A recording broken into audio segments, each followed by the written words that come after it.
Salut, j'espère que vous allez bien. Aujourd'hui, on va fabriquer un pendentif avec le moins de matériel possible. Dans ma première vidéo, je vous avais montré comment fabriquer une bague en argent, celle-ci.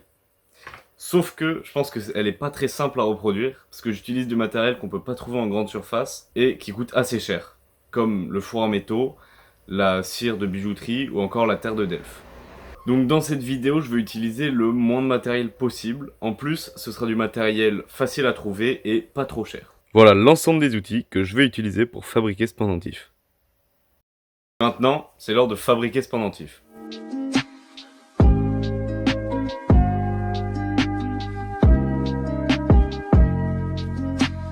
Je commence par faire un dessin du pendentif. En vrai, je dessine jamais mes bijoux avant de les faire, mais là, c'est plus simple pour vous montrer.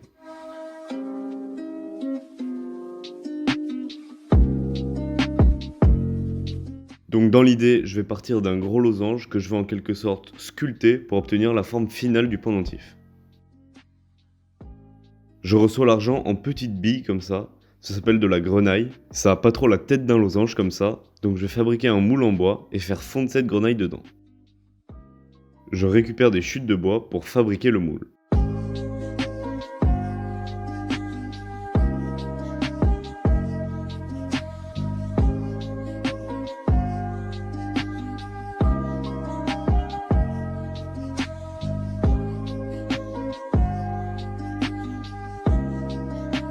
Je trace la forme du losange pour la découper après avec une scie.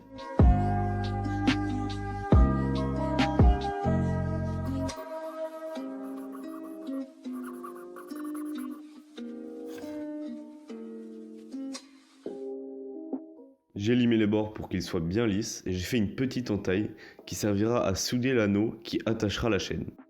Je ne peux pas visser directement les parties du moule que je viens de faire sur le support parce qu'elles risqueraient de se fendre, donc je les maintiens avec des cales que je visse.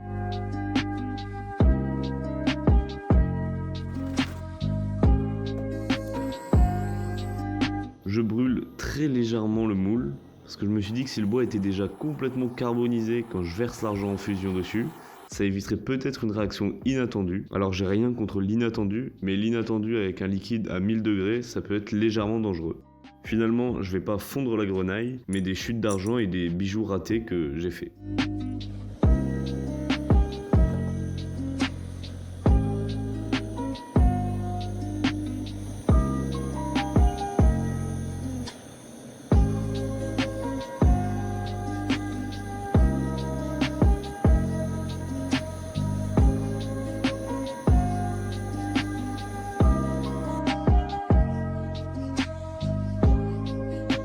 Je mets du borax pour dégazer le métal en fusion et éviter que quand il se durcit, il y ait des petites bulles à la surface.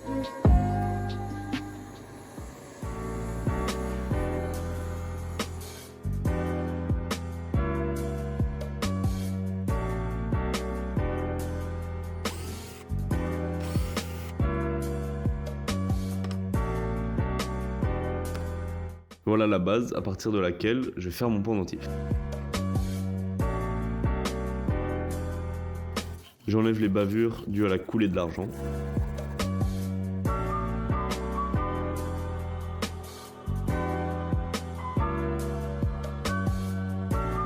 Je coupe le petit dôme pour avoir une surface plane.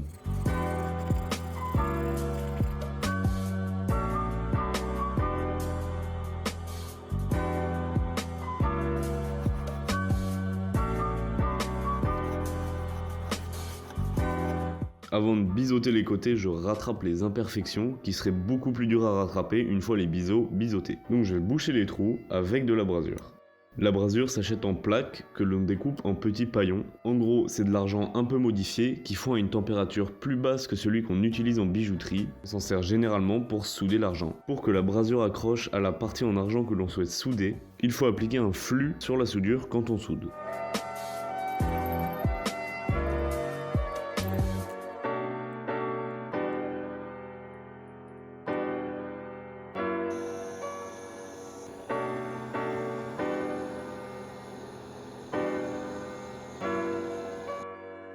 Voilà les trous bouchés, je ponce un peu pour retrouver une surface lisse.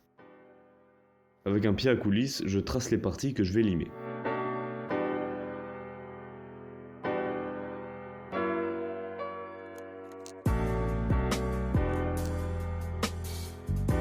Sauf que je vais pas limer tout de suite. Avant, je vais faire l'anneau qui servira à accrocher la bélière. La bélière, c'est l'anneau qui relie la chaîne et le pendentif. Pour faire ça, j'ai fondu un peu d'argent entre deux planches pour en faire une petite plaque que j'ai découpée puis brasée.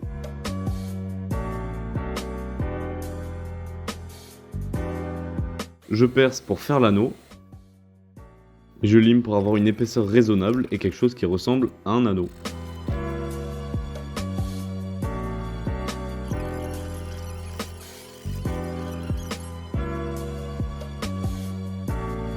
Je peux maintenant passer au biseautage des côtés. Comme ça, on dirait que j'y ai passé 10 minutes, mais en vrai, j'y ai passé environ 3 heures. Donc voilà la première face. Et je fais la même chose pour la deuxième.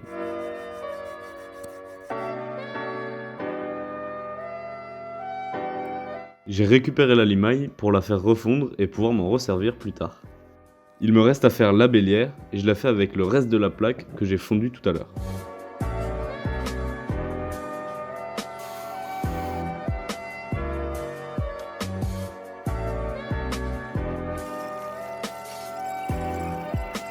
Voilà la bélière en gros. Je la scie pour pouvoir y passer le pendentif.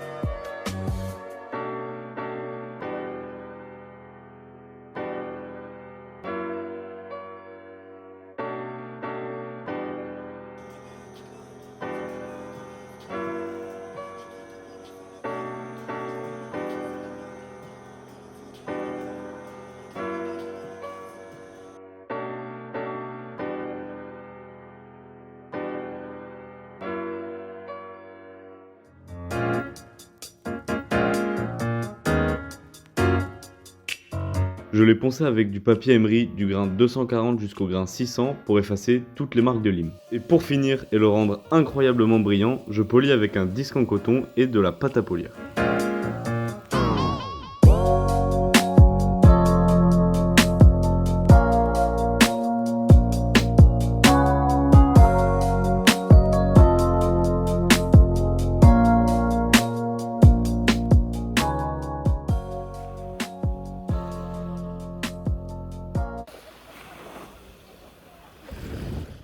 J'espère que cette vidéo vous a plu parce qu'elle m'a pris un temps incroyable à faire. Parce que déjà, la fabrication, tout faire avec cette lime, c'était long. Et en plus, ça fait mal aux mains. Ensuite, pour filmer, j'avais oublié mon trépied. Donc j'ai dû fabriquer un pied. Je mettais mon téléphone là et j'orientais comme je pouvais pour avoir des plans à peu près corrects. Et enfin, le montage m'a pris beaucoup de temps. Puisque dans la fabrication de ce pendentif, j'ai eu la bonne idée de filmer tout de A à Z. Donc ça m'a fait environ 7 heures de vidéo. 7 heures, c'est long. Surtout pour moi qui ne suis pas monteur de profession, ça m'a pris 3 semaines. Ou 4. Mais bon, malgré le temps que j'y ai passé, je suis super content d'avoir réussi à faire ce pendentif. Parce que quand j'ai commencé à filmer et à faire les dessins, je savais pas du tout comment j'allais faire sans mes outils que j'utilise d'habitude. Finalement, ça s'est plutôt bien passé. Donc j'espère vraiment que ça vous a plu. N'hésitez pas à aimer la vidéo si c'est le cas et vous abonner pour voir mes futurs projets avec ou sans matériel.